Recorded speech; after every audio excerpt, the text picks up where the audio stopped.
compartirles pantalla del trabajo que vamos a realizar hoy o de la clase. Hoy vamos a enfocarnos en el tema. Entonces tenemos aquí, les presento a ustedes la filosofía y la educación, tercera tutoría virtual. Vamos a ver tres apartados, 2.0, 2.1 y 2.2, que ustedes lo pueden encontrar en el calendario académico que aparece cada una de las secciones de los capítulos, y hoy nos corresponde este tipo de temas, tres temas. La primera, nos vamos a enfocar en una pregunta, epistemología de la educación. Pero antes yo quisiera preguntarles a ustedes, jóvenes, y van a ir abriendo los micrófonos para los que quieran hablar. Ustedes están estudiando esta carrera, pero ¿saben exactamente ustedes por qué estudian esta carrera? Esta carrera de pedagogía. Si ustedes conocen el significado de pedagogía y si conocen el significado de ciencias de la educación. No sé si alguien tiene alguna noción nos pudiera compartir a todos qué es eso de pedagogía y qué es eso de ciencias de la educación, porque su título así va a salir. Es la ciencia que se estudia para enseñar, educar, Sí. y pues la ciencia de la educación prácticamente va conjugada con la otra. Ujú. Muy bien. ¿Cómo así confabuladas? O sea, conectadas, unidas entre sí. Ah, ok, perfecto, ahora sí. Muchas gracias. Muchas gracias. ¿Quién más? Vamos a ver quién más, alguien que tenga alguna noción de qué es pedagogía y qué es ciencias de la educación, que han escuchado hablar de esos términos. Que es una ciencia que trata sobre la metodología de las enseñanzas también. Ok, muy bien. A mí me parece que pedagogía pues es lo que abarca todo lo que es educación, y en cuanto a lo que son las ciencias de la educación, pues como que se refiere en sí a cada ciencia, lo que vamos a estudiar, lo que vamos a enseñar a los alumnos, algo así. Ya, ok, perfecto, muchas gracias, sí. Bueno, suficiente. Sí, Ok, díganos. pero también podemos decir que la pedagogía hace referencia al estudio del hecho educativo y a la educación del educando, podemos decir. Ok, perfecto, Del- muy bien. Sí, excelente, gracias. Vamos a meternos ya en la parte más técnica, para que podamos identificar, y miren ustedes qué importante, hay gente que se pone a estudiar ciertas carreras y si no conoce ni siquiera la explicación del nombre de la carrera, va a ser bien complicado que pueda explicar qué es lo que hace dentro de la carrera. ¿Qué tipo de ciencia es la pedagogía? Para comenzar, ¿la pedagogía es una ciencia? ¿Es una ciencia o no es una ciencia? Ok, se ha dicho que es una ciencia, pero ¿qué tipo de ciencia? Que es una ciencia que es práctica. Ser pedagogo es hacer, es lo que nos está transmitiendo en este caso el doctor Julio Sanz Helguera. Es una tecnología. Miren qué interesante, ¿no? Pedagogía. Incluso la clase anterior, en la segunda tutoría, hablábamos de la explicación del concepto de pedagogía, de paideia, de conducir. Es un arte. Y creo que esta es una de las definiciones que más hemos conocido. Es una ciencia del arte de saber enseñar. Y se le ha querido hacer como una ciencia empírica. Pero se dice también que no es una ciencia. Es decir, están las dos posturas. Y en este último caso dice que no es una ciencia porque existen algo que se llaman ciencias de la educación.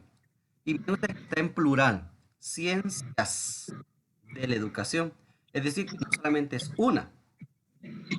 Entonces, como tal, dice que como no, al no ser una sola, entonces no es una sola ciencia, sino que es la reunión de varias ciencias. Es lo que se manejan en dos posturas a nivel de pedagogía. La pedagogía es una ciencia porque es un arte, es una tecnología y es una ciencia empírica, ¿ok? Ok, es una ciencia empírica. Es una ciencia que se basa en la práctica. Y otros dicen que no es una ciencia, sino que se habla de varias ciencias. Ahora bien, aquí debemos de deshacer ese malentendido. Nosotros vamos a identificar entonces qué es la pedagogía y qué son ciencias de la educación. Lo mismo sucede entonces cuando queremos investigar con cualquier otra carrera. En este caso, ¿a dónde nos debemos de ubicar nosotros? en el currículum de estudios de educación. Cuando nosotros analizamos el currículum de pedagogía y cuando analizamos el currículum de ciencias de la educación, nos vamos a dar cuenta que no es lo mismo. Las ciencias de la educación, y escrito en plural, ciencias, son varias, está en plural, donde podemos involucrar a la sociología de la educación, la psicología de la educación y etcétera. Entonces, estas ciencias, ¿qué es lo que van a estudiar? El hecho. Es decir, van a estudiar el acto concreto, pero la palabra clave aquí es estudiar. Las ciencias de la educación estudian y cuando se hace un estudio es teórico, es una investigación teórica.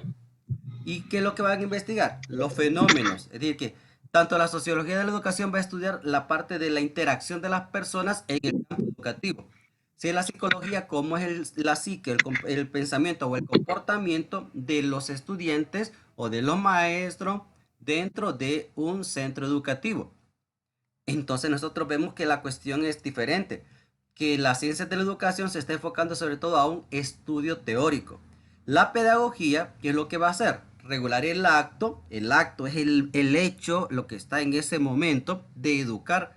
Entonces la ciencia de la educación, para que vayamos aterrizando, ciencia de la educación se va a enfocar sobre todo en la parte teórica de investigación y la pedagogía se va a enfocar sobre todo en el acto, en la praxis, es decir, poder regular la conducta dentro de ese espacio educativo. La pedagogía entonces se va a fundar en datos que las ciencias de la educación nos van a proporcionar. Las ciencias de la educación van a ser una ayuda para la pedagogía. Por lo demás, los problemas de la pedagogía y de la metodología de la enseñanza y aprendizaje son abrumadoramente problemas de aplicación en el ejercicio de la profesión del educador.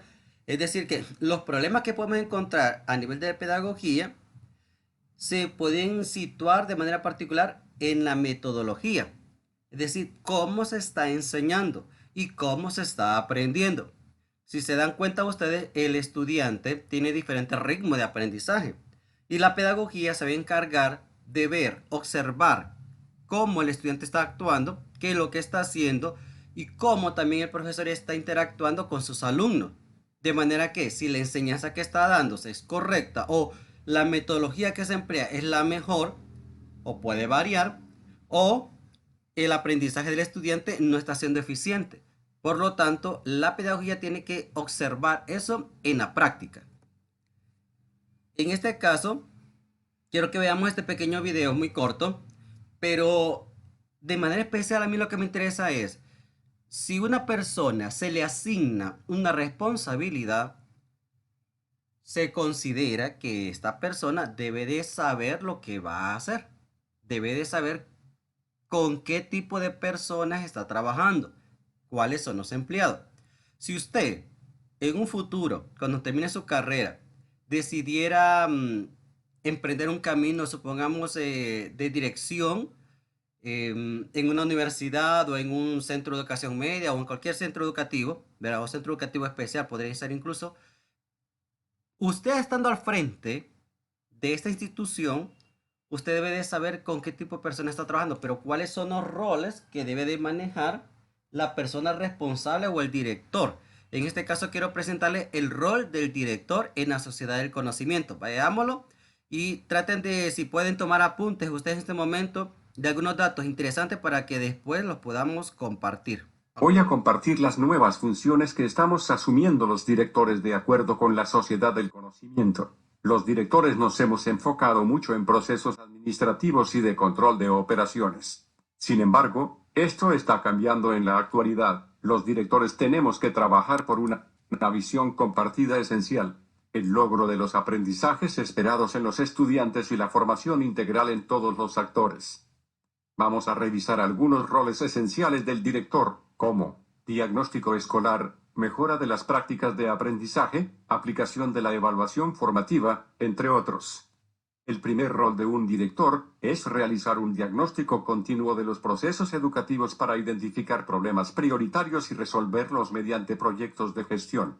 Los directores debemos trabajar de manera continua con los docentes y estudiantes en el mejoramiento de las actividades didácticas, la evaluación y la gestión de recursos. Todo director debe trabajar en la seguridad de la escuela mediante acciones preventivas y planes de contingencia, con el apoyo de instituciones especializadas. En la sociedad del conocimiento se debe buscar la inclusión de todos, mediante actividades y proyectos colaborativos, sin ninguna discriminación. Muy bien, Jorge, lo que nos has compartido.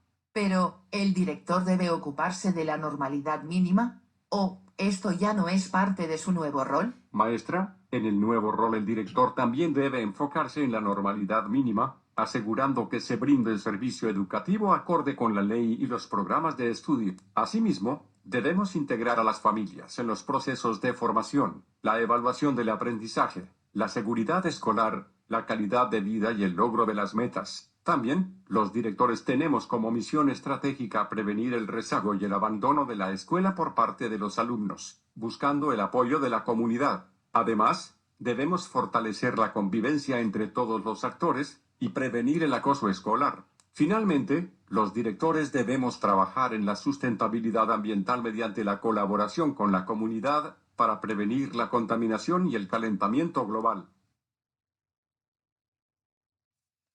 Ok. Aquí les coloco ya de manera más específica cada uno de los roles del director que estaba mencionándose en el video.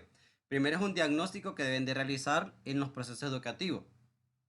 El director debe de estar, o la persona que está al frente de una institución, debe de conocer bien cómo funciona o cómo debe de funcionar una institución. Sobre todo, poder identificar las normas, las leyes, para que al momento de ejercer la función tenga bien claro lo que se debe hacer o lo que es permitido y lo que no. Debe de mejorar el proceso de mediación, de evaluación y de gestión de recursos.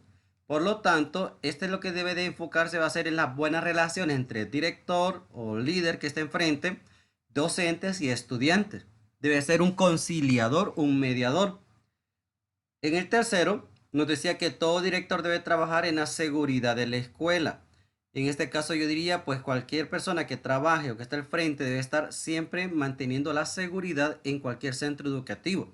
Debe ser una de las prioridades más en nuestros tiempos. Medidas de prevención y los planes de contingencia. Toda persona que está al frente de una institución debe de tener estas dos cosas como eje fundamental. La prevención y todos los planes de contingencia en una emergencia. La inclusión, esto es, nada de discriminación. Si alguien que va a una institución a estudiar, la institución como tal tiene normas y tiene leyes, obviamente. Pero estas leyes no deben de afectar la dignidad de la persona.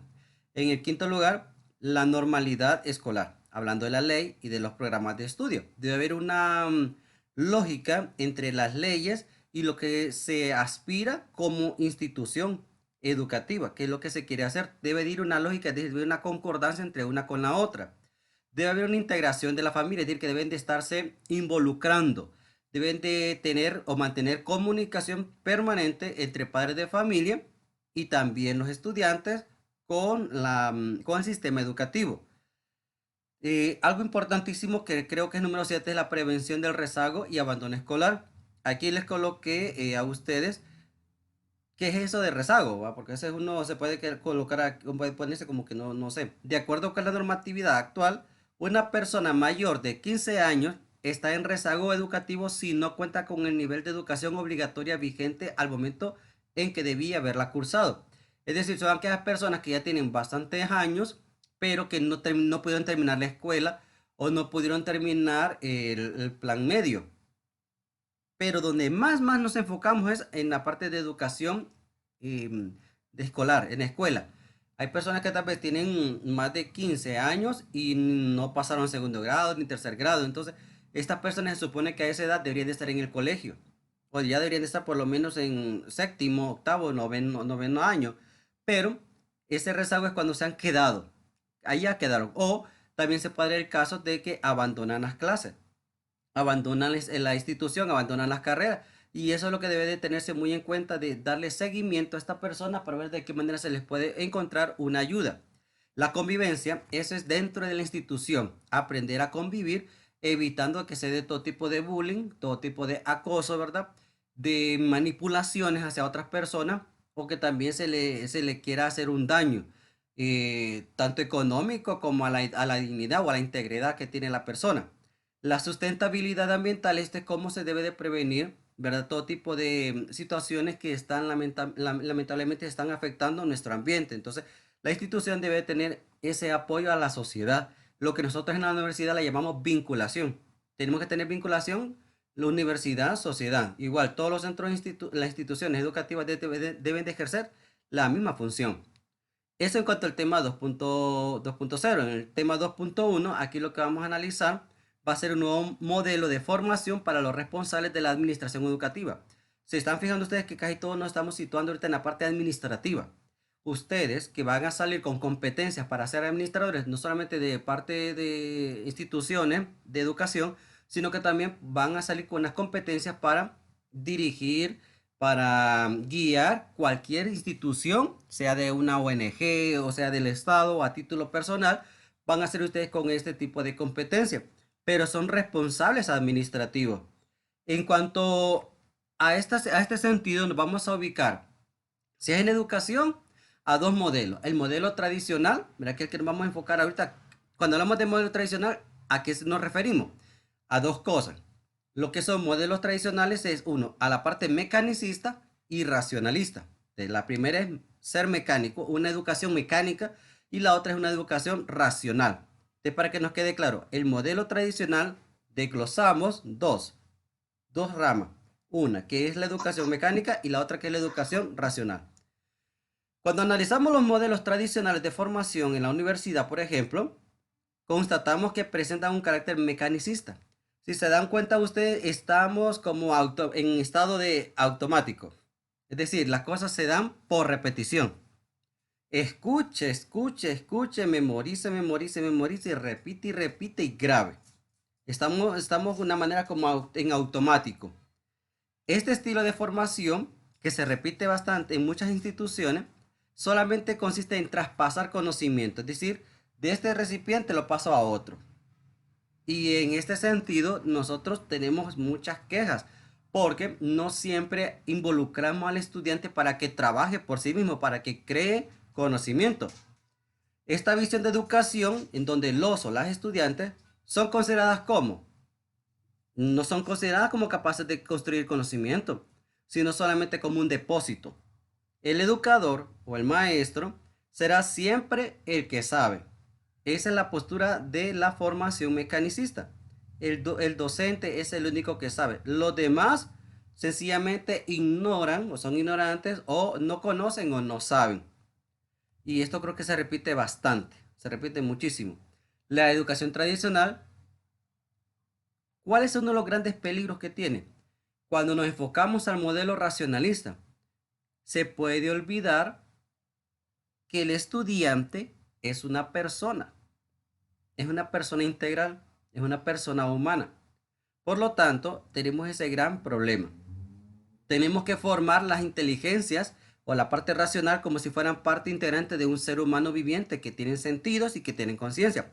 Pero el modelo racionalista, el gran problema es de que se considera solamente enfocado el estudiante desde la razón, conocimiento, pero el sentido humano lastimosamente se puede perder, lastimosamente se pierde.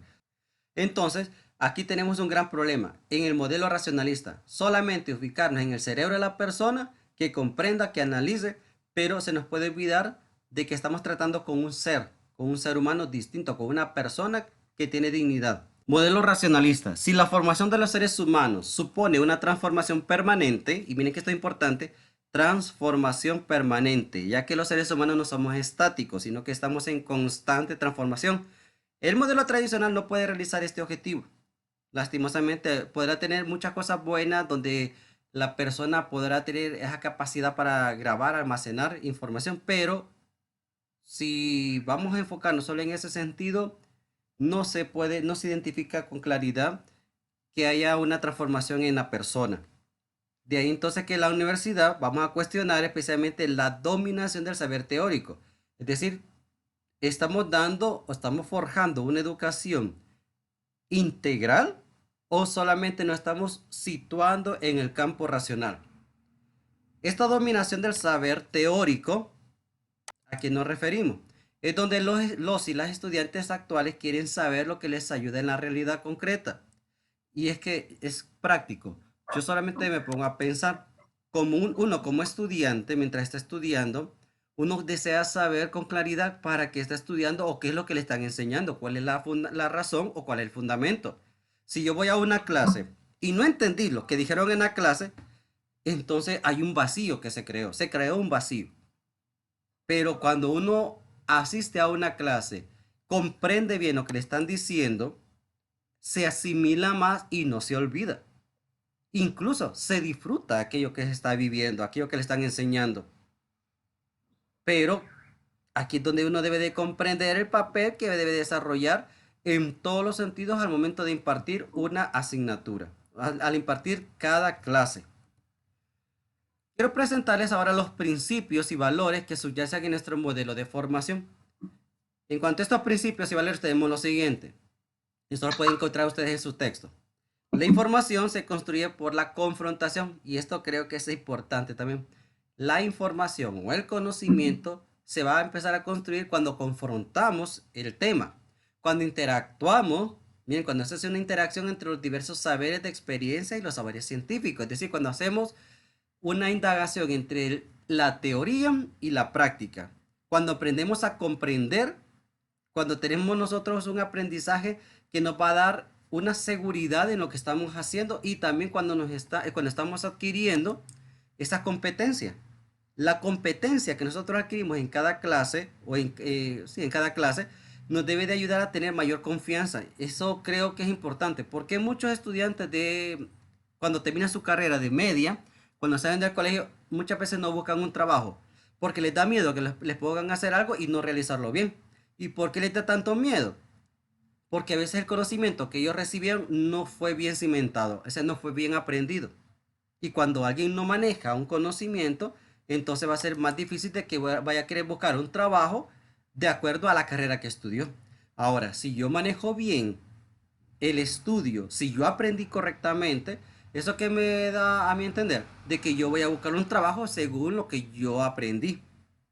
Pero lastimosamente muchos estudiantes, como no tienen claro lo que fueron a hacer al colegio, o no tienen claro cada tema y cómo ponerlo en práctica, por eso es que hay muchos ni siquiera se atreven a buscar un trabajo de acuerdo a lo que estudiaron, porque les da miedo que les puedan hacer algo y no hacerlo bien. Aquí entonces, ¿dónde debemos de marcar la diferencia? En el clima de confianza que debe de haber en el aula. Debe haber una interacción entre todos. Miren ustedes que eso es importante. Si en el aula de clase no hay confianza entre maestro y estudiante para poder disipar cualquier duda, va a ser bien difícil entonces que el estudiante pueda tener bien claro, porque si yo tengo una duda o tengo una pregunta y no la hago, tengo el miedo de preguntarle, tengo el temor de que me vaya a decir una frase frente a todos y que quede ridiculizado. Que cuando uno se siente así es porque el clima que está en el aula de clase no es de confianza, y eso lo que hace es perturbar a la persona, tener miedo, y por lo tanto no hay confianza en lo que está aprendiendo. De ahí que cada miembro, miren, cada miembro que pertenece a un aula de clase o pertenece a un equipo de trabajo debe de tener sobre todo confianza en el otro, porque el otro, así como también yo, ya tengo una parte de la verdad. Es decir, que nosotros contribuimos, cada uno tiene una manera, una percepción para poder identificar los problemas o poder analizar cierto tipo de temas. La información entonces se construye de esa manera. De esa forma es como se empieza a construir y cómo se va creando pues algo que verdaderamente va a ayudar al crecimiento. Ya vimos entonces aquellos primeros dos temas. En cuanto al tema 2.2, aquí nosotros analizamos o confrontamos el concepto de pedagogía y el concepto de ciencia de la educación. Esto a nivel epistemológico. Recuerden que la epistemología es aquella ciencia que se va a encargar de hacer un estudio científico. Entonces, a nivel desde la ciencia, desde la parte objetiva, ¿cómo se puede identificar? Podemos decir, ¿cómo podemos identificar el quehacer pedagógico, pero también cómo identificar el quehacer de las ciencias de la educación? Los pedagogos, que es lo que se están preparando ustedes, han hecho epistemología pedagógica. Es decir, han hecho un estudio científico de la pedagogía y han llegado a las conclusiones pues más a veces divergentes y hasta incluso hasta contradictorias. Uno dice que la pedagogía no es ciencia, como fue la manera que yo inicié haciendo la pregunta. La pedagogía es una ciencia. Algunos dicen que no es ciencia, incluso algunos pedagogos. O porque es más que una ciencia, o porque es menos que ella. Se ha afirmado que la epistemología es un arte, es una tecnología y es una praxis. Y eso lo decíamos al inicio.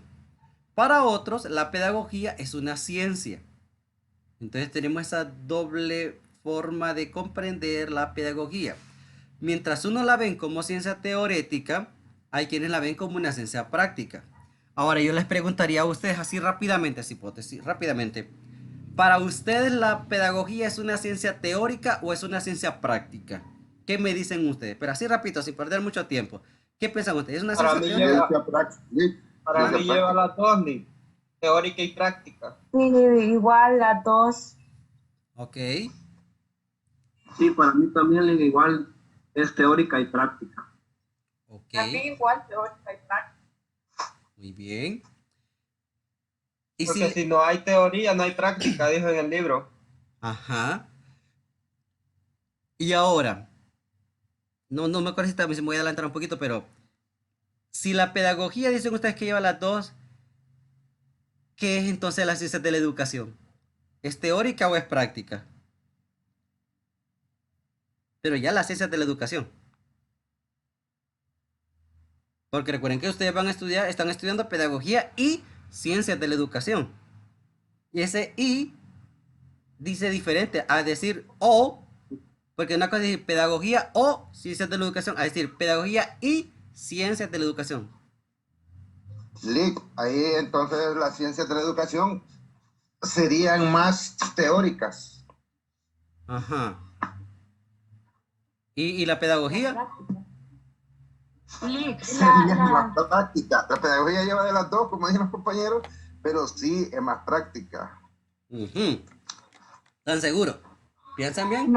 No sé si yo estoy equivocada, pero se supone que pedagogía es el método, ¿no? La enseñanza, la forma, cómo dar, y ya la ciencia de la educación es algo práctico. Pero eso no es didáctica lo que me está definiendo más bien. Porque la didáctica es la manera de cómo se imparte, las diferentes formas de cómo se puede enseñar. Diferentes formas de cómo, herramientas, digamos, herramientas. Eso es didáctica. Pero cuando hablamos de pedagogía, miren que tenemos los dos conceptos. Pedagogía es una cosa, ciencias de la educación es otra y didáctica es otra. Lick, es que la pedagogía, como dice, la pedagogía es la ciencia. Vale, como yo lo entiendo. Ajá, sí. Y las ciencias de la educación son las siguientes ramas de la pedagogía. Como usted lo dijo al principio, la sociología, la educación, Ajá, sí. todas esas. Sí. Ok. Esa sería como teórica, las ciencias de la educación. Y la pedagogía un poquito de las dos.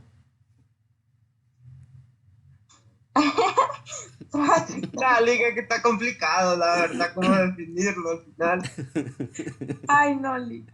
Es como cuando... Es un debate. Ok, vamos a avanzar aquí un poquito entonces para que veamos por dónde va la cuestión. Es que eso es lo que yo quería que ustedes pusieran a pensar porque es que están estudiando una carrera que deben de tener claro que es lo que están estudiando porque veo que algunos están pensando como la mayoría de la gente en la sociedad, que la pedagogía es como pararse enfrente y dar una clase. Y miren ustedes que no, porque, o saber dar una clase, incluso mucha gente dice la pedagogía es el arte de saber dar una clase. Sí, pero habría que entender también, o meter aquí también, que está la didáctica. Que la didáctica es saber utilizar herramientas para impartir correctamente una clase. Y pedagogía con didáctica no es lo mismo. Y con ciencias de la educación menos tampoco. Ahora, en estos dos párrafos que están observando en su pantalla, ustedes se fijan que aquí lo que está en disputa en esta primera parte es si es o no es ciencia. Unos dicen que sí es ciencia, otros dicen que no es ciencia. Algunos incluso dicen que está subordinada a otra ciencia. Miren, por eso dice que para otros la pedagogía es una ciencia y para otros no. Ahora bien, adelantemos un poquito la cuestión. Para comprender bien, tenemos que saber qué es eso de epistemología de la educación o la epistemología como tal, de qué se encarga, porque nos va a dar algunas pautas. Veamos este video muy cortito, pero que es bien interesante. Buenas tardes, mi nombre es Richard Antonio Orozco y estoy aquí para presentar este tema, que es la epistemología. La epistemología es una de las ramas de la filosofía, es aquella que se ocupa del conocimiento y del conocimiento científico más específicamente. Quiero mostrarles primero que en realidad la epistemología no tiene un significado unívoco en todas las regiones del mundo.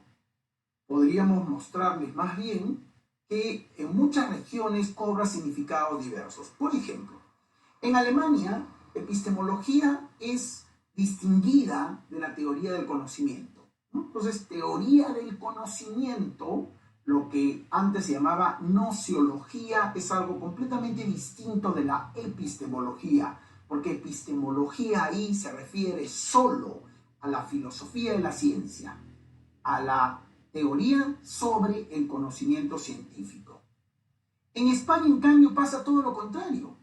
En España, epistemología se refiere a la teoría del conocimiento y está ubicada dentro de la metafísica, es una rama dentro de la metafísica.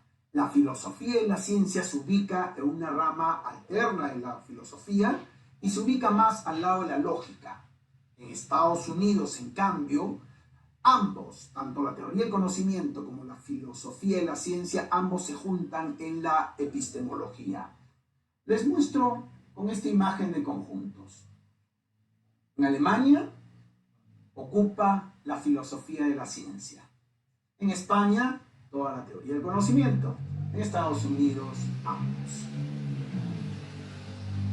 De una forma entonces mucho más abarcante, la epistemología significaría toda la teoría sobre el conocimiento y la filosofía de la ciencia, ambas cosas juntas. Veamos lo que dice Mario Bunge respecto de la epistemología. Mario Bunge, este famoso epistemólogo argentino-canadiense recientemente fallecido. Mario Bunge decía: la epistemología o filosofía de la ciencia es la rama de la filosofía que estudia la investigación científica y su producto, el conocimiento científico. Como ven, Mario Bunge tiene una herencia, digamos, alemana respecto de lo que es la epistemología. Pero ¿por qué hay tan poca uniformidad en la comprensión de lo que es epistemología? ¿De dónde viene la palabra epistemología? Podemos encontrar, y aquí sigo también nuevamente a Mario Bunge, podemos encontrar tres periodos en la historia de la epistemología, lo que podríamos llamar el periodo clásico, desde los griegos hasta 1922, luego desde 1922 el periodo del empirismo lógico hasta 1962 y luego la nueva filosofía de la ciencia desde 1962 hacia aquí. Por supuesto, las fechas son referenciales. 1922 hace referencia a los inicios del Círculo de Viena, 1962 a la publicación del famoso libro de Thomas Kuhn, La estructura de las revoluciones científicas. Lo interesante aquí son los tres periodos. Mario Bunge reconoce estos tres periodos, pero las formas en cómo él los define son diferentes. Mario Bunge llama aquí al periodo clásico, aquí el periodo profesional de la epistemología y aquí el inicio de lo que él llama la epistemología artificial. En mi versión de la historia de la epistemología yo llamo el periodo clásico, el empirismo lógico y la nueva filosofía de la ciencia. ¿Qué ocurre en 1922? Como les dije, es una fecha referencial, alguien puede decir 1924, 1927, son los inicios del Círculo de Viena. En realidad, en 1922 es cuando Maurice Schlick es invitado a la Universidad de Viena a asumir la cátedra de Filosofía de las Ciencias Inductivas. Este Círculo de Viena era un grupo de científicos y filósofos lógicos, matemáticos y especialistas en ciencias sociales que asumieron como tarea la comprensión de la ciencia. En 1962, la otra fecha referencial, es la publicación de la estructura de las revoluciones científicas, una nueva forma de interpretar la ciencia que nos propone Thomas Kuhn a partir de de la historia, de la sociología, de la psicología. Son nuevas herramientas para comprender la ciencia. Así pues, nuestros tres periodos quedarían comprendidos de la siguiente forma. En el periodo clásico de la epistemología, la característica principal es que durante este periodo la ciencia y la filosofía no se distinguen tan fácilmente. La mirada de los filósofos hacia la ciencia, hacia el conocimiento en general, es una mirada más bien de conjunto, no una mirada tan especializada como va a ser en el periodo profesional, en que ya se distinguen las disciplinas. El periodo profesional o el periodo dominado por el empirismo lógico es el periodo más bien que va desde 1922 a 1962. Es el periodo en el que la herramienta principal para el análisis de las teorías científicas va a ser la lógica. Y posteriormente tenemos el periodo postcuniano, como decía, cuando ya la ciencia está vista como una institución social y entonces se le analiza desde la historia, desde la sociología, desde la psicología. El énfasis en este periodo ya es la práctica científica, no solo la teoría científica como lo es en el empirismo lógico. Entonces, no sé por dónde se quedó. Como decía, cuando ya la ciencia está vista como una institución social y entonces se le analiza desde la historia, desde la sociología, desde la psicología. El énfasis en este periodo ya es la práctica científica, no solo la teoría científica como lo es en el empirismo lógico. Entonces, estos tres periodos hacen que van creando ramas y ramificaciones en la epistemología que llevan pues a estas diversas formas de comprender la epistemología. Tradiciones que han recibido mucho más del empirismo lógico y se han quedado con ella, asumen la epistemología más referido a la filosofía de la ciencia, pero tradiciones que están bebiendo más del modelo clásico asumen la epistemología más referida a la teoría del conocimiento. Con este pequeño video era que se dieran cuenta cómo la epistemología, que se encarga de hacer estudios científicos, y cómo también la filosofía de la ciencia se encarga de hacer un estudio desde la ciencia, pero en el campo más cognitivo. Nosotros nos identificamos en ese estudio para poder investigar el tipo de conocimiento que llega a nosotros, o cómo poder hacer para que el conocimiento llegue a nosotros, llegue a cada uno, con qué herramienta de qué herramienta nos vamos a valer para poder así adquirir un conocimiento o asimilar un conocimiento que está externo a nosotros, que está fuera de nosotros, que se encuentra en el entorno, pero que también nosotros podemos ir hacia él para adquirirlo y asumirlo, para hacer nuestro ese conocimiento. Por lo tanto, cuando hablamos de una epistemología, y de manera especial en la pedagogía, es hacer una investigación científica en la educación. ¿Para qué se hace eso? Para saber distinguir que la educación tiene fines, tiene fundamentos, tiene una visión, pero en el transcurso, en el trayecto, puede que esa visión se pierda, puede que esa visión se vaya desorientando. Por lo tanto, es necesario, sumamente necesario, que nosotros nos adentremos en ese campo, para así poder identificar qué es lo que estamos haciendo en el campo educativo, si lo estamos haciendo bien o lo estamos haciendo mal, y así de igual forma poder integrar, hacer un todo, ¿no? Aquí vamos a definir la pedagogía como la ciencia de la educación. Si queremos algo así, ya desde el estatuto de la pedagogía y algo bien concreto, ¿qué es la pedagogía? Es la ciencia de la educación. Ahora bien, en muchos ambientes el término pedagogía designa no tanto la ciencia cuanto la metodología. Miren ustedes, no tanto la ciencia cuanto la metodología usada en la práctica de educar y enseñar. Entonces, ¿a qué nos referimos con esto? De que en algunas partes se considera la pedagogía más como una práctica de educar y enseñar que en lugar de poder identificarse como una ciencia. Vuelvo y repito, así a nivel técnico vamos a decir así directamente, de una manera muy tajante, que es una ciencia, mejor dicho, la ciencia de la educación, no una ciencia, sino la ciencia de la educación. El concepto de pedagogía es reconocido como la ciencia y el arte de la educación, si queremos ampliarla más. Este es el concepto clásico en la tradición pedagógica. Es lo que normalmente y comúnmente se ha caracterizado, ¿no? Ciencia y el arte. Aquí le aumentamos, le agregamos esa concepción de arte de la educación. No solamente es de la parte objetiva o científica, sino también se le ve como algo más, algo que va hacia las humanidades. Lo difícil entonces es poder hacer un consenso entre estas dos cosas, entre ciencia y arte, entre ese sentido de humanidad. En muchos ambientes se ha ido consolidando la idea de que la pedagogía es una verdadera ciencia, es decir, ha ido evolucionando a través del tiempo que la pedagogía sí es una ciencia. ¿Por qué se dice que es una ciencia? ¿Cuáles son las bases? Una, porque tiene un objeto de estudio, que obviamente hablamos de que es la educación. Tiene un método, tiene métodos propios también. La pedagogía como tal tiene métodos propios de las cuales se va a valer desde la ciencia misma, desde las herramientas que tiene un campo, ¿verdad? Tiene un campo específico de trabajo y porque es un sistema de teoría, es decir, que no solamente se enfoca en una dirección, sino que es todo un sistema, es algo orgánico. No queremos ser entes tan rotundos como en el caso de Kant, cuando decía que la pedagogía es una ciencia. Si es ciencia, es ciencia. Y si no es ciencia, pues no será nada. Entonces, el caso de Kant sí era bien tajante decir que si es ciencia. No es negociable cambiar esa definición. La pedagogía es una ciencia, como lo diría Kant. Tal vez no vamos a ser tan tajantes nosotros en ese momento de dar una definición así tan cerrada de que es una ciencia o no será nada.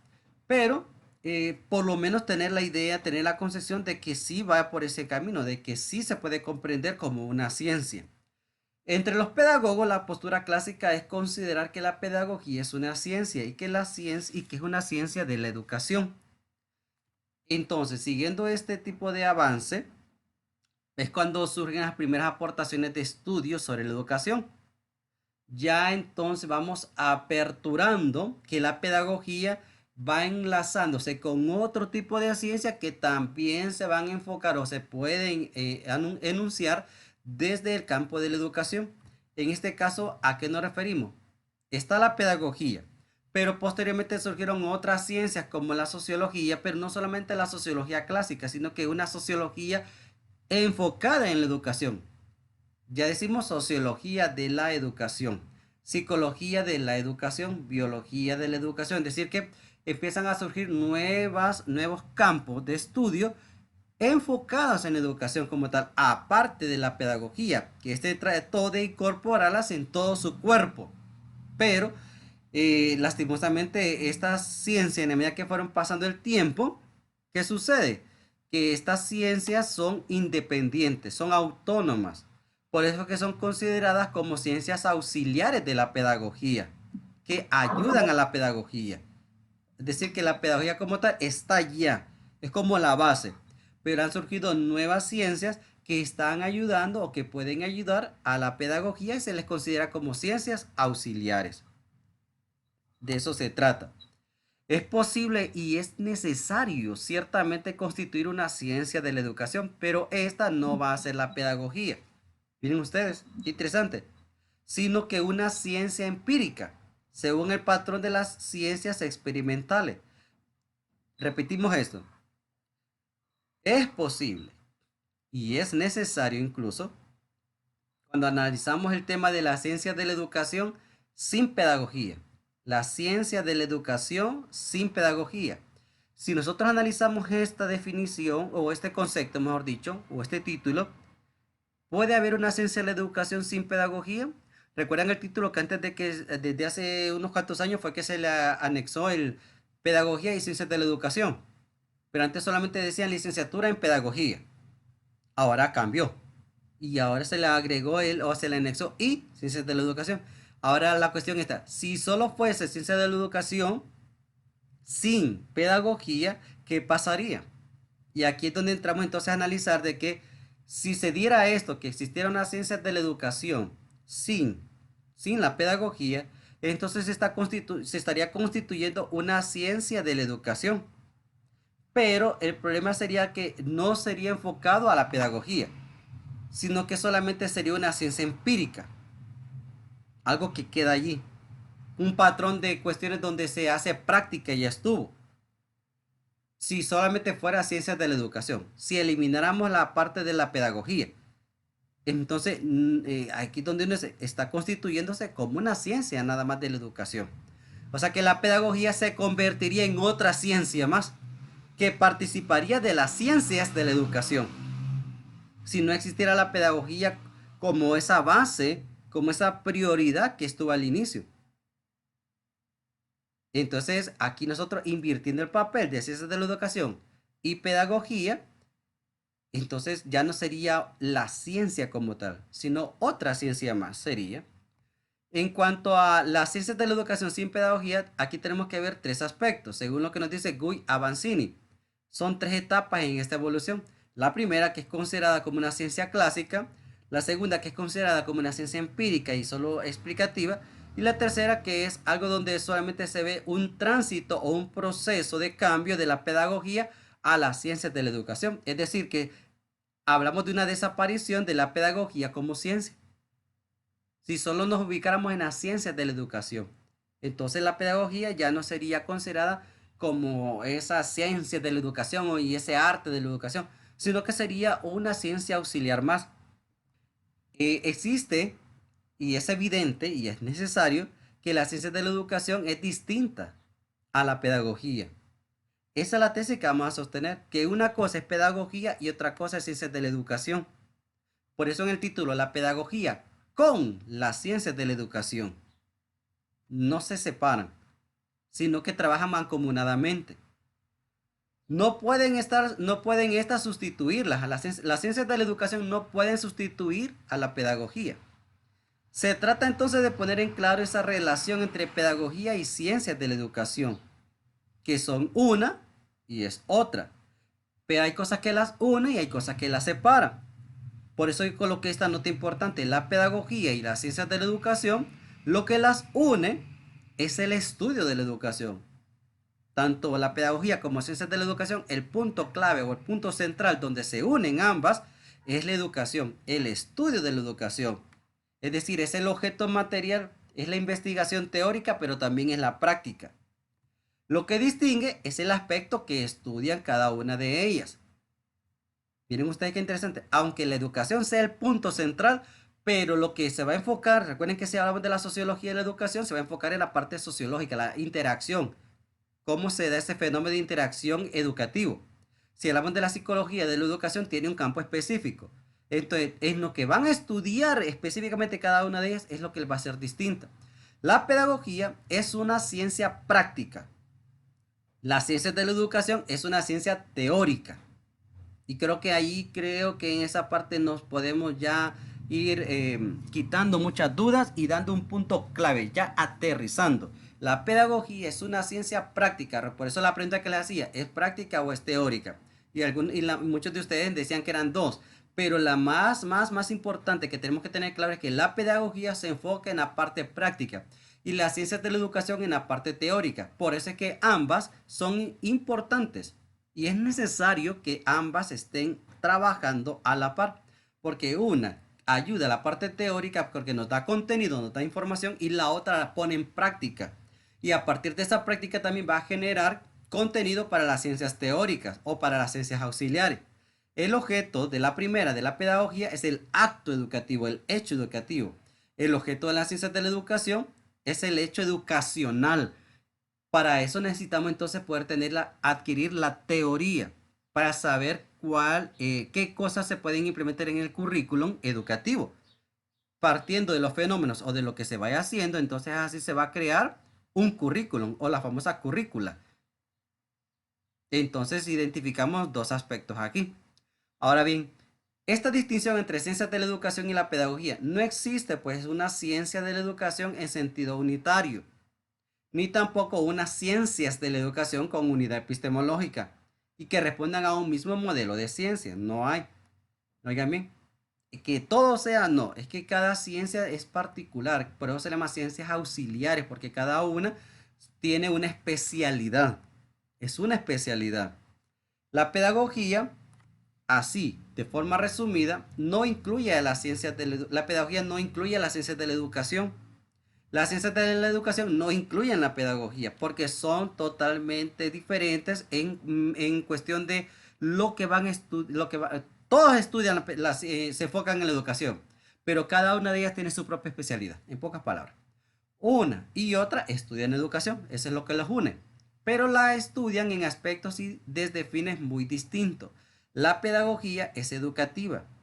Ojo, la pedagogía es educativa, es para educar, mientras que las ciencias de la educación son educacionales, es decir, que se refieren a la educación como una realidad, porque van a aterrizar en cada uno de los campos donde el ser humano se desenvuelve.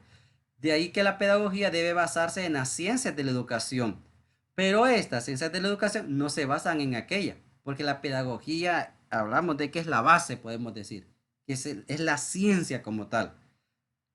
Hay un especialista en pedagogía que se llama pedagogo, pero no existe un especialista en ciencias de la educación, ya que cada una de ellas tiene su propio especialista, un sociólogo, un psicólogo, un economista, etc.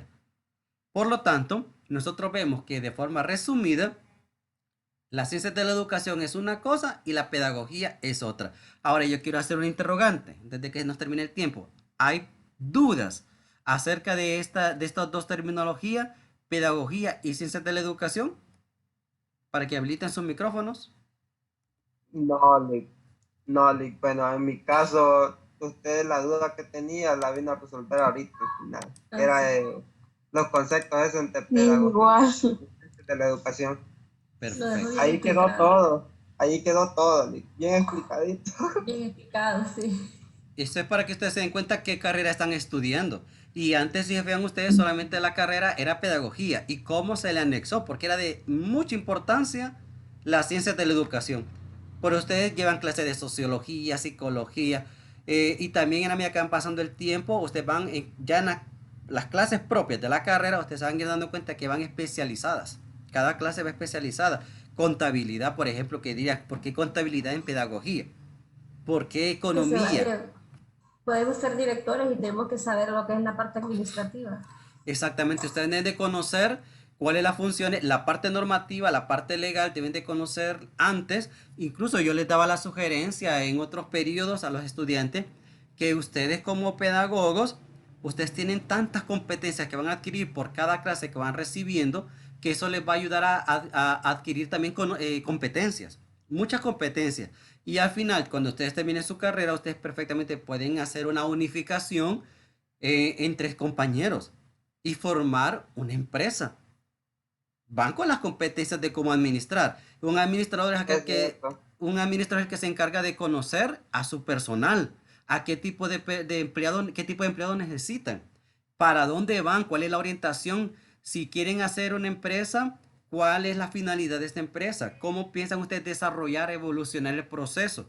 Todo eso, como les digo, la pedagogía, sí, obviamente tiene el campo específico que es la educación, pero las herramientas que se les enseñan a ustedes para que puedan ser administradores, directores de cualquier institución, sea pública o privada. Y ustedes al final de todo esto pueden hacer una alianza entre ustedes.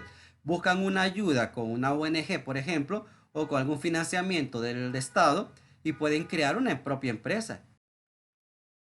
Solo para definir lo último ya, para definir lo que viene, que esto ya es muy breve, unos 3 minutillos creo suficiente. Unos 3 minutillos nada más para lo que conlleva este trabajo de mapa mental. Estamos observando ustedes, incluso se los coloqué la vez pasada creo, algunos ejemplos de cómo se hace un mapa mental. Miren, estos mapas son muy bonitos, ¿verdad? Estos mapas, si lo ven ustedes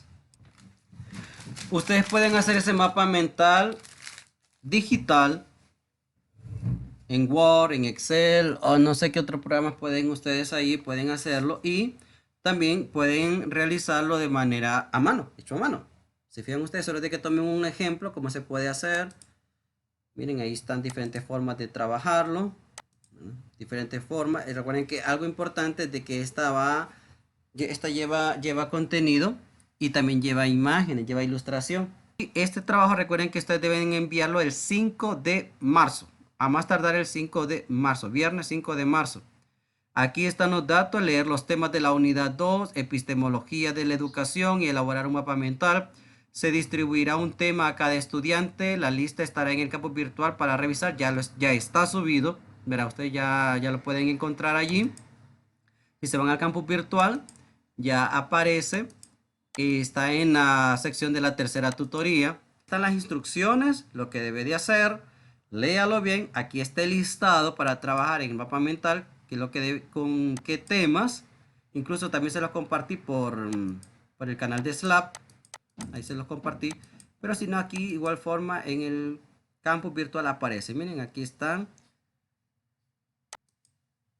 Ahí aparece bien. El nombre, número de cuenta, nombre del estudiante y el tema que debe trabajar. Y está el número de páginas que debe de trabajar. Si se fijan, son pocas páginas, no es mucho. Pero eso, aunque sea poquito, debe de ser bien trabajado, bien hechito, por favor. Ustedes solo de que lo descarguen, se fijen ustedes qué tema les corresponde y pues realizar, ¿verdad? El mapa mental. Tener en cuenta colocar solamente las palabras o ideas claves de cada tema. Ser creativo. Lo pueden hacer a mano o en computadora. Debe escribir sin errores ortográficos. Se penalizarán los errores encontrados. Hay que aprender a escribir correctamente, jóvenes. Subir el trabajo al campus virtual en formato PDF, fotografía o Word. La elaboración es totalmente individual. Cualquier alusión a copiar perderá los puntos de esta asignación. Por favor, sea totalmente original. Realice las intervenciones en el periodo establecido, es decir, según el calendario académico. Fecha máxima de enviarlo es el viernes 5 de marzo. 5 de marzo. Esto vale 10 puntos. Hasta este momento llevamos acumulado 20 del Padlet, 10 de el cuestionario automático son 30 y 10 de encontrar las palabras que era aquel cuadro. Era un cuadrito que tenían que ustedes como sopa de letras, son 40 puntos. Llevamos hasta ese momento casi la mitad del periodo acumulado. 40 puntos con el mapa mental. Diga, Paola. Con respecto al Padlet, me lo revisa, porfa. Ok, perfecto. ¿Ya le puso el nombre? Sí, ya. ¿Mande? No sé si logré escuchar, pero por ejemplo en el mapa mental usted nos asignó el tema en grupos o en pareja. Por ejemplo, en mi caso estoy con un compañero. No. El mapa mental lo vamos a elaborar cada uno o entre los dos. ¿Cómo así? Cada quien hace su trabajo. Todos los trabajos de este periodo van a ser individuales. Todos. Toditos los temas van a ser individuales. No va a haber ningún trabajo en equipo. Lick, entonces el contenido para este otro examen es de la unidad 2, entonces. Sí, de todo lo que es epistemología. Sí, y ahí están los temas. Tema 2.0, tema 2.1 y tema 2.2. Lo que presenté en la diapositiva, solo que ustedes van a utilizar el libro. ¿Verdad? Porque ahí lo tienen, pues. Ahí lo tienen. Entonces, okay, gracias. Sí, porque las diapositivas es a nivel general. Y recuerden que en la diapositiva yo solo coloqué lo más importante, no coloqué todo, ¿verdad? Entonces, mejor vean el libro, porque si se ponen solamente con las diapositivas, se pierden de muchas otras cosas y van a decir, muy poquito, no hay yo que colocar. Porque en el caso de algunos, solo son de la página 128 a la 130. Y entonces, es muy poco lo que tal vez coloque de ahí, ¿verdad? Las clases siempre son a las 8 de la mañana, por alguien que me preguntaba. Siempre a las 8 de la mañana y en la fecha que está establecido en el calendario académico. Si antes de hacer una pregunta, primero revisen el calendario académico. Es posible que ahí esté la respuesta. Si no estuviese ahí, entonces sí hagan la pregunta para poder darle respuesta. ¿Verdad? Pero revisen primero el calendario porque hay cosas que me preguntan que ya están ahí. Solo es de leer. ¿Alguien más? ¿Dudas? ¿Preguntas? Si no, pues solamente digan ahí, estoy perfecto, está muy bien, o escriban en el chat, no, todo muy bien, está comprendido, o tengo dudas, o levantan su manito. Comprendido. Todo bien. Listo. Nos dice todo cheque, nos dice aquí Jorlin. Todo bien, Francis. Excelente. Bueno, jóvenes, entonces creo que con esto estaríamos concluyendo esta tercera tutoría. Ánimo. Tienen el potencial para hacer cosas buenísimas. Solamente crean ustedes. Gracias, Olga Rodríguez. Muy bien. Gracias, Catherine, pero por confirmarnos. Y solamente les deseo lo mejor, ¿verdad? Les deseo lo mejor. Cuídense mucho, jóvenes, más para esta temporada. No se bajen esa mascarilla. No vayan a ser tercos como un montón de gente que no quiere hacer caso. Y sí les voy a pedir que se cuiden. Jóvenes, será hasta la próxima entonces cuarta tutoría para poder avanzar. Éxito, no me dejen de enviar, traten de enviar ese mapa mental antes del viernes, por favor. Traten de enviarlo antes, no lo dejen para el último momento, se les puede complicar algo. Algo les puede suceder a la computadora, al teléfono o al internet. Entonces después van a entrar a la carrera. Recuerden que se lo pueden dos cosas reponer de los 6 trabajos, se lo pueden reponer 2. Y a algunos ya les toca reponer 1 o los 2. Significa que ya no van a poder reponer más trabajo, porque solo tienen derecho a 2. De los 6 trabajos que tienen, 2 pueden ustedes reponer. Una como baja nota y la otra por un trabajo no enviado. Y eso por la parte ya que la universidad nos tiene de la forma legal o por la normativa que la universidad nos ha dado la oportunidad de reponer esas notas. Bueno, jóvenes, un placer, un gusto, que la pasen muy bien, les deseo la mejor semana, que tengan buenas noticias y que la pasen súper bien. Saludos a todos. Buen día. Gracias, igual. Gracias. Gracias, feliz día. Igualmente.